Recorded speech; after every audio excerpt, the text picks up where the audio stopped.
poucos dias atrás, o presidente Donald Trump assinou uma das medidas mais controversas da história da imigração americana. O custo para trazer um profissional qualificado para os Estados Unidos, através do visto H-1B, saltou de $1.500 para $100 mil por ano. Isso não é só uma taxa, é uma declaração política de que os Estados Unidos estão mudando radicalmente a sua relação com os talentos globais e pode representar uma oportunidade geopolítica para outros países. Seja muito bem-vindo ao episódio número 3 do Money Creators.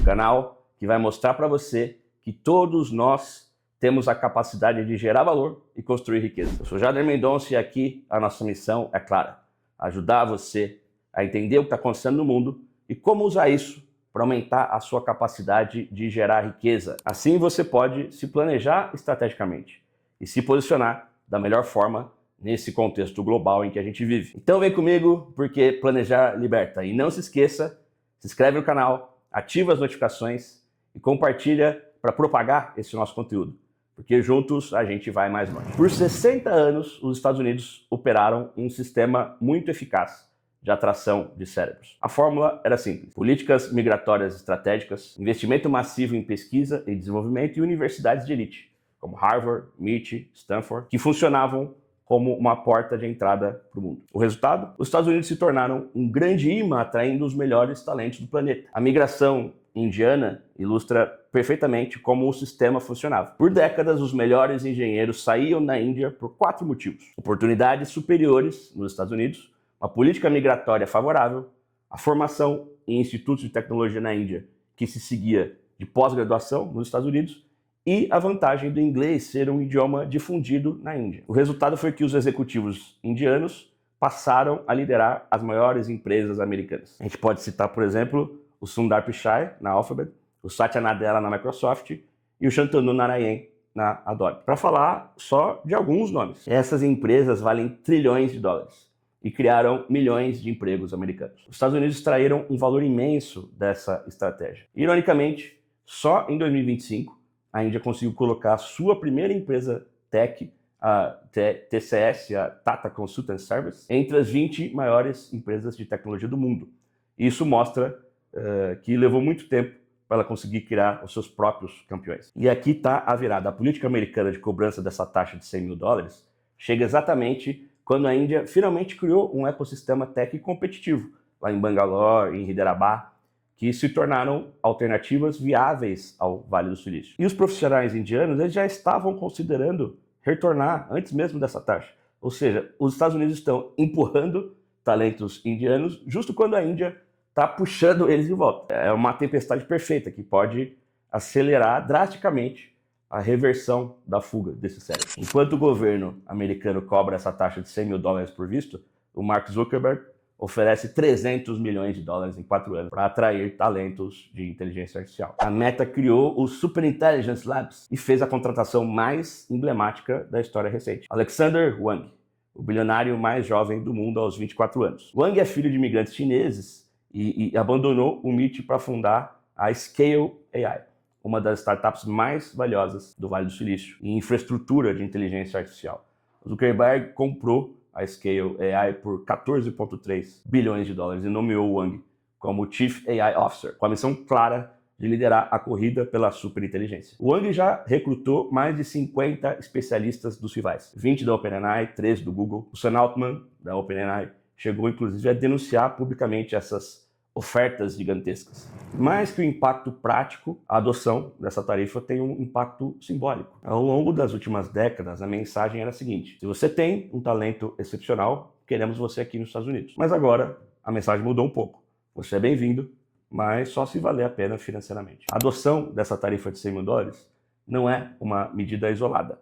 Ao longo de 2025, Harvard teve a entrada de estudantes estrangeiros suspensa por 6 meses. Mais de 6 mil vistos estudantis foram revogados e a taxa de rejeição para os estudantes internacionais bateu 41%, a maior em 10 anos. Enquanto isso acontece nos Estados Unidos, a China acabou de lançar oficialmente o visto K, que entra em vigor agora no dia 1º de outubro. O visto K é uma nova categoria instituída pela China, destinada a jovens talentos estrangeiros das áreas de ciência e tecnologia e que oferece várias facilidades, como múltiplas entradas, uma maior validade e um período de permanência maior também, além da dispensa de ter um patrocínio de um empregador chinês. Esse visto foi criado para atrair os profissionais altamente qualificados e promover o desenvolvimento tecnológico e a cooperação internacional dentro da China. É praticamente o oposto da política americana. Pessoal, eu queria destacar algo muito importante que eu considero um diferencial desse canal. O meu objetivo aqui não é simplesmente dar a minha opinião. Tudo que eu trago aqui para vocês tem base em fontes sólidas, matérias, relatórios. Eu vou colocar os links disso tudo aqui na descrição. Meu objetivo é que você possa se aprofundar mais e formar a sua própria visão. Então não espere de mim frases prontas ou certezas simplistas. O que eu quero é te dar elementos para você mesmo concluir qual caminho faz mais sentido. Porque é isso que aumenta a sua capacidade de geração de riqueza e fortalece a sua autonomia. Pensar por conta própria. Pois é, pessoal, um cara como o Sundar Pichai, que chegou com visto de estudante e se tornou um dos CEOs mais poderosos do mundo, com as regras atuais, talvez nunca tivesse conseguido chegar ao Vale do Silício. Pela primeira vez em 60 anos, os Estados Unidos criaram uma muralha financeira gigantesca contra talentos globais. É uma aposta arriscada, no momento em que o resto do mundo não vai ficar parado. A prova disso é o investimento de 1 bilhão de libras da sua própria fortuna que o Larry Ellison, presidente da Oracle, está fazendo em Oxford, na Inglaterra, para criar um novo Vale do Silício. E a aposta do Larry Ellison em Oxford não é um caso isolado.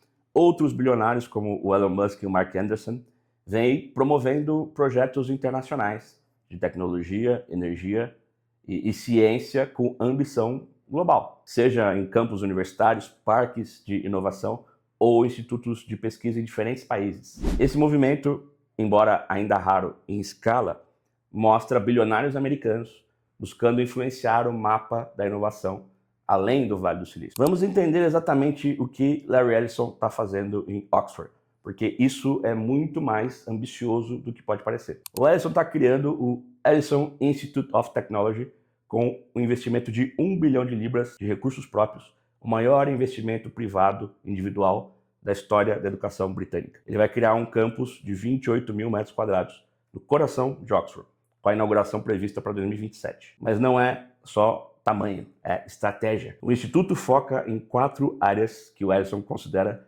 críticas para os próximos 50 anos.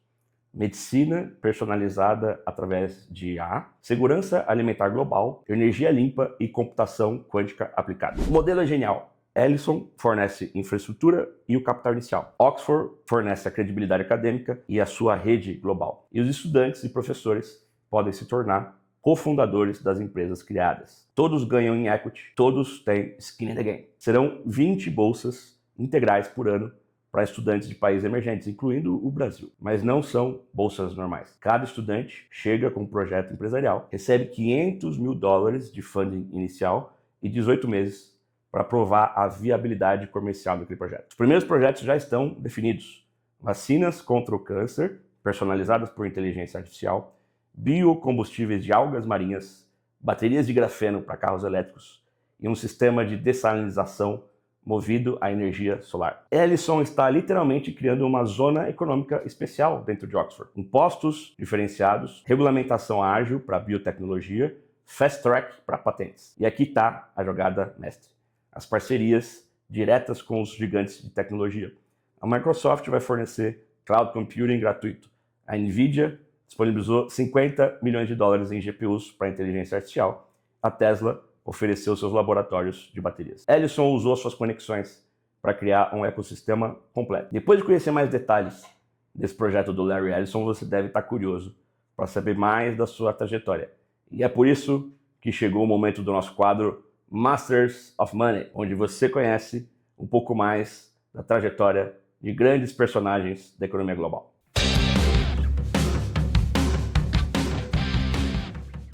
Larry Ellison tem uma das trajetórias mais fascinantes do capitalismo moderno. Ele nasceu em 1944 no Bronx, filho de uma mãe solteira de 19 anos que não tinha condições de criá-lo.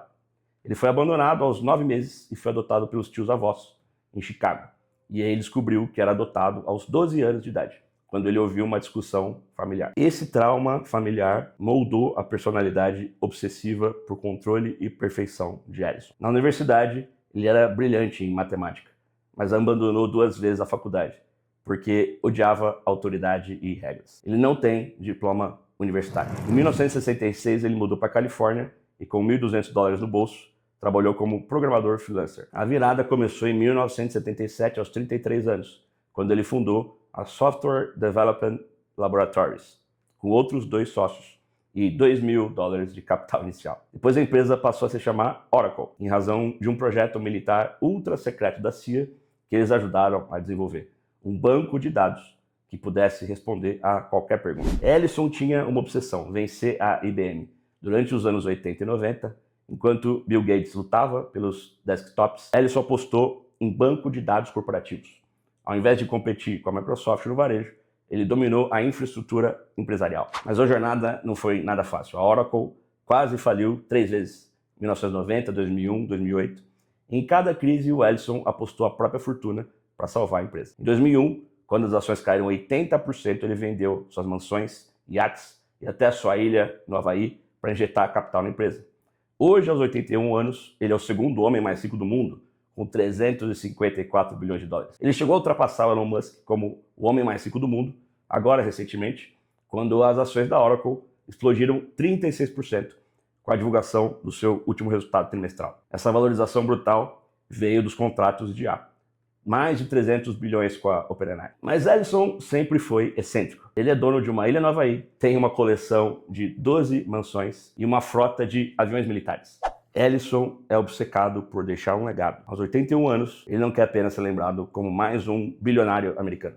Ele quer ser o homem que criou uma alternativa ao Vale do Silício. O Ellison Institute of Technology representa a sua última grande aposta. E essa não é a única iniciativa que está acontecendo no Reino Unido. A prova disso foi o jantar que aconteceu no Castelo de Windsor, com a presença do presidente Donald Trump, o Ray Charles e 160 CEOs das maiores empresas de tecnologia. Tim Cook, da Apple, o Satya Nadella, da Microsoft, o Jensen Huang, da Nvidia. E o resultado foi o anúncio de um investimento de 150 bilhões de libras no Reino Unido, o maior acordo da história britânica. O Brexit deu ao Reino Unido uma vantagem, uma agilidade regulatória. Enquanto a União Europeia negocia em 27 países, eles conseguem decidir muito mais rápido. Mas aqui surge uma pergunta fundamental. Será que a Europa consegue mesmo criar novos gigantes tecnológicos? Para responder isso, a gente vai para o nosso quadro TBT do Mercado, onde a gente analisa casos históricos que podem servir como uma referência importante no contexto atual.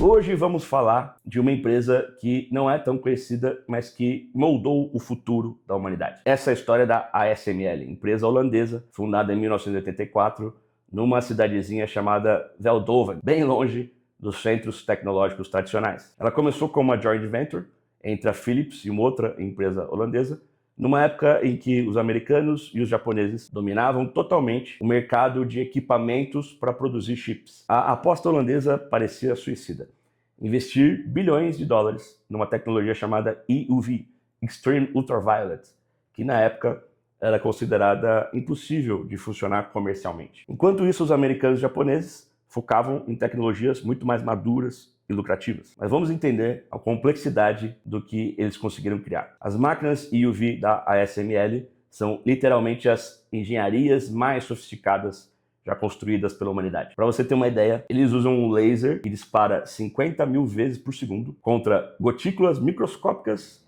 de estanho fundido, criando uma bola de plasma mais quente que a superfície do Sol. Esse plasma emite uma luz ultravioleta com um comprimento tão pequeno que é absorvido pelo próprio ar. Por isso, toda a operação precisa acontecer num vácuo perfeito. Cada máquina tem mais de 100 mil componentes, incluindo 2 quilômetros de cabos, e custa em torno de 400 milhões de dólares. Para transportar uma só unidade, são necessários 7 aviões Boeing 747 e dezenas de carretas. Resultado dessa aposta maluca? Hoje a ASML é monopolista global absoluto. É a única empresa do mundo que produz as máquinas EUV. A TSMC, a Samsung, a Intel, a Apple, a Nvidia, todas elas dependem 100% da ASML para fabricar os seus chips avançados. Sem a ASML, não existiriam iPhones modernos, carros elétricos, nem os chips que rodam o ChatGPT. A empresa vale 270 bilhões de euros, a maior empresa de tecnologia da Europa. E aqui está a ironia geopolítica suprema. Os Estados Unidos, com toda a sua dominação tecnológica, dependem de uma empresa holandesa para manter a sua liderança tecnológica. A lição da ASML é muito inspiradora. Se uma cidadezinha holandesa conseguiu criar o monopolista mais estratégico do planeta, imagina o que Oxford pode fazer com 1 bilhão de libras do Larry Ellison e toda a sua tradição acadêmica de 900 anos. Essa história da ASML deixa muito claro que existe vida inteligente fora dos Estados Unidos. Isso nos leva ao nosso quadro Pequenos Erros e Grandes Prejuízos, onde a gente analisa decisões de investimento que podem parecer certas, mas que podem gerar grandes perdas.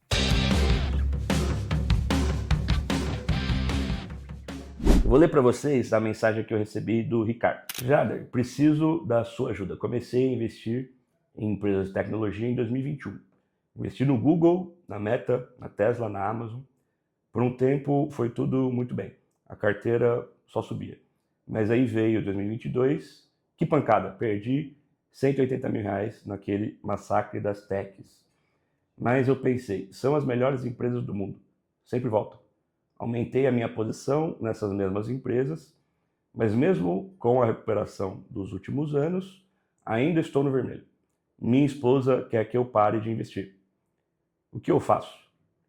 Espero mais ou mudo a estratégia? Ricardo, primeiro, respira fundo. O problema não foram as empresas que você escolheu. O Google, Tesla, Meta, Amazon são empresas extraordinárias, mas você cometeu alguns erros e o principal deles foi a concentração geográfica e o desconhecimento de ótimas oportunidades de investimento em tecnologia fora dos Estados Unidos. Enquanto você perdia 180 mil em 2022 apostando só nas techs americanas, outras empresas ofereciam oportunidades históricas. A ASML, por exemplo, ela subiu em torno de 150% nesse mesmo período da crise das Big Techs americanas. A TSMC, fabricante de chips de Taiwan, subiu 80% no mesmo período. O Spotify, lá da Suécia, subiu 200%. Aqui está o cerne do problema. Você só conhecia as empresas americanas de tecnologia. Muitas vezes elas acabaram ficando mais conhecidas e muita gente não sabe das outras oportunidades que há fora dos Estados Unidos. Por exemplo, a alemã SAP, que é a maior empresa de software empresarial do mundo. Ela vale 150 bilhões de euros. Nesse seu portfólio de ações tech, se você tivesse em torno de 25% em empresas de tecnologia europeias em 2022, isso teria não só amenizado as suas perdas, mas possivelmente você até estaria no lucro. Mas você concentrou 100% do portfólio em empresas americanas. Seu plano de recuperação é o seguinte: diversifique gradualmente. A cada alta de 10% nas suas posições americanas, vende uma parte dessa posição e realoca. Uma sugestão de diversificação seria, por exemplo, 50% em techs americanas, 25% em Europa, 15% em Ásia e 10% em emergentes. E a minha sugestão é que você utilize ETFs para facilitar esse processo. Ricardo, você foi vítima do que eu chamo de miopia geográfica. Você esqueceu que existe vida inteligente fora dos Estados Unidos. Pois é, pessoal, vimos tudo o que está acontecendo com os Estados Unidos e com a Europa nesse jogo de atração de cérebros. E o Brasil, como é que fica aí nessa história? Vai ficar só assistindo de camarote ou vai entrar nesse jogo global? A resposta é mais complicada do que parece.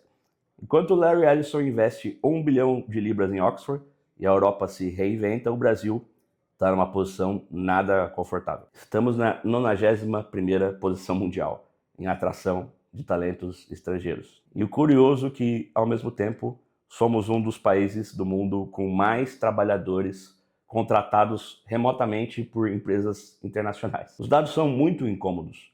91ª posição em atração de talentos, atrás de Ruanda, do Panamá e de vários vizinhos latino-americanos. No índice global de inovação, a gente ocupa a posição número 52, atrás do Chile, do México.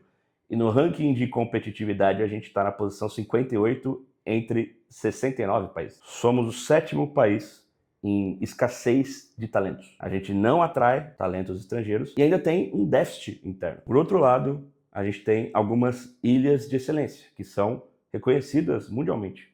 O ITA, a Politécnica da USP. São Paulo tem o 23º maior ecossistema de inovação mundial, com 63 parques tecnológicos. O nosso problema é que a gente fica restrito a nichos específicos. Nenhuma universidade brasileira rivaliza com o MIT, com Stanford ou com Oxford. E um fenômeno muito relevante da emigração invisível coloca o Brasil em uma posição de destaque mundial em trabalhadores contratados remotamente por empresas internacionais. São Paulo está entre as cidades do planeta que mais tem contratações tech de empresas internacionais. Nossos melhores talentos, formados no ITA, na USP, na Unicamp, não precisam mais emigrar fisicamente. Eles permanecem no Brasil com custo de vida em reais, mas receberam em dólar ou em euro. Isso é bem preocupante. Nós somos bons o suficiente para trabalhar para o mundo, mas não conseguimos fazer o mundo trabalhar para a gente. A transformação é possível. Portugal, Singapura, Irlanda são exemplos de como reformas políticas visionárias podem transformar países em destinos globais para talentos tecnológicos e profissionais qualificados. Portugal acelerou a sua abertura para talentos internacionais desde 2022, criando os vistos D3 e Tech Visa, que facilitaram a entrada de profissionais altamente qualificados, especialmente em áreas de tecnologia, inovação e ciência. O país também implementou o visto para nômades digitais, atraindo milhares de profissionais que trabalham remotamente e estimulando o setor tech e posicionando Portugal como uma referência europeia em captação de talentos internacionais. Singapura tornou-se o segundo maior polo global de atração tech ao lançar iniciativas pioneiras como o OnePass, que é dedicado a profissionais globais de alta performance, com uma validade de 5 anos e ampla flexibilidade para múltiplos empregadores, além de programas como o TechPass e vistos específicos para áreas de escassez tecnológica. A Irlanda ampliou seus vistos Critical Skills Employment Permit e implementou vários incentivos fiscais ultra competitivos, estimulando o crescimento de Dublin como a principal base europeia para gigantes como Google, Meta e Microsoft. Esses exemplos mostram que reformas migratórias, desburocratização e um ambiente fiscal competitivo podem acelerar a transformação de países em polos de inovação e talento em escala global. Aqui no Brasil, a gente precisaria de uma desburocratização radical, uma revolução na educação, parcerias com universidades globais, vistos especiais para profissionais qualificados, uma tributação diferenciada para a inovação e transformar os nossos parques tecnológicos em zonas econômicas especiais com diferenciais tributários. Não é uma tarefa fácil e pode levar décadas. Mas enquanto a gente espera essas transformações no nosso país, brasileiros têm aproveitado essa oportunidade de serem contratados remotamente por multinacionais. E isso nos leva ao nosso quadro Casos de Finanças, onde a gente mostra estratégias financeiras práticas que geraram resultados reais. De R$4.000 para R$36.000 de renda mensal em apenas 5 anos. Parece papo de coach motivacional, mas é a história real do Carlos, um desenvolvedor aqui de São Paulo que descobriu qual é o melhor investimento de todos. Bem-vindos ao nosso quadro Casos de Finanças.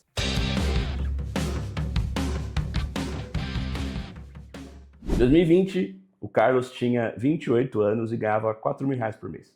Ele conseguia poupar R$800 por mês e tinha uma meta de se aposentar aos 50 anos. Para isso, ele tinha o objetivo de juntar R$3 milhões. Mesmo cortando gastos ao máximo, ele levaria 35 anos para atingir esse objetivo. Cortar gastos é importante, mas tem limites. Aumentar a receita não tem. E a estratégia do Carlos foi investir em si mesmo. O primeiro investimento que ele fez foi um curso avançado da Amazon Web Services, algumas certificações e um curso de inglês. Ele investiu R$7.500 e conseguiu uma promoção. O salário dele dobrou de R$4.000 para R$8.000. Depois ele investiu R$48.000 em um MBA, participou de 2 conferências internacionais e foi contratado por uma multinacional por R$18.000 mensais. Mas o grande salto aconteceu quando ele investiu R$27.000 em um curso online da Universidade de Stanford e fez uma mentoria com o executivo do Vale do Silício. Ele foi contratado por uma startup europeia por €6.000 mensais, trabalhando 100% remoto em São Paulo. O Carlos passou a receber €6.000, algo em torno de R$36.000, mas ele manteve o seu custo de vida em reais. Com um gasto mensal total de R$8.000, ele passou a poupar R$28.000 por mês, 78% da renda dele. Nesses últimos 5 anos, ele investiu R$82.500 na sua formação e a sua renda anual passou para R$432.000, mais de 5 vezes o valor que ele investiu. E com relação ao seu plano para atingir a liberdade financeira, com R$28.000 de poupança mensal, ele vai chegar aos 3 bilhões aproximadamente em 7 anos, aos 40 anos de idade. Ele antecipou a sua aposentadoria em 23 anos. A história do Carlos mostra que liberdade financeira não é sobre herança, sorte ou o timing perfeito do mercado. É sobre investir no único ativo que ninguém pode te tirar, o seu conhecimento e as suas habilidades. Infelizmente, hoje no Brasil, temos competência individual em um sistema nacional disfuncional. A transformação do país pode até vir, mas a oportunidade individual já está disponível hoje. Bom, pessoal, esse foi o nosso episódio de hoje do Money Creators, o canal que tem o objetivo de aumentar a sua capacidade de gerar valor e construir riqueza. Eu espero que esse conteúdo tenha contribuído para que você possa se planejar estrategicamente e se posicionar da melhor forma nesse contexto global em que a gente vive. Se você gostou do episódio, deixa o seu like, se inscreve no canal, ativa as notificações e compartilha para propagar esse nosso conteúdo, porque juntos a gente vai mais longe. E não se esqueça que planejar liberta. Um abraço!